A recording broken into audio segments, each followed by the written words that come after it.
Welcome to the Slop Temple. We pray this video helps.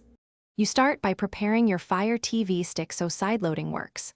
First, check model and install system updates because newer builds reduce compatibility issues.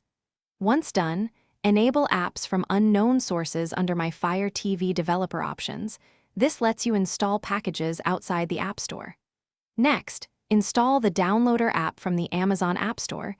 You'll use it to fetch Google APKs. These steps remove permission roadblocks and give you the tools to get Google services running.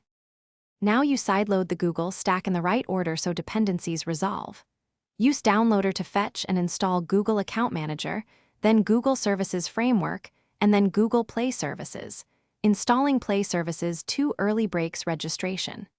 Make sure each APK matches your device architecture, ARM versus ARM64, and acceptable API level. Once those three are installed, install Google Play Store last so it can bind to services correctly. Reboot the device, finish by installing the Google apps you want, either through the newly available Play Store or by sideloading compatible APKs. YouTube and Chrome should behave like native apps once Play Services is healthy. If the Play Store or apps crash, clear their cache and storage, then reboot.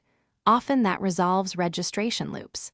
If sign-in or regional issues persist, try a VPN or reconnect via ADB over network to pull logs and reinstall problematic APKs. One key troubleshooting tip: always match APK architecture and API level to avoid silent failures.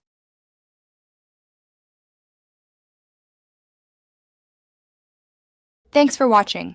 Consider subscribing if we helped you.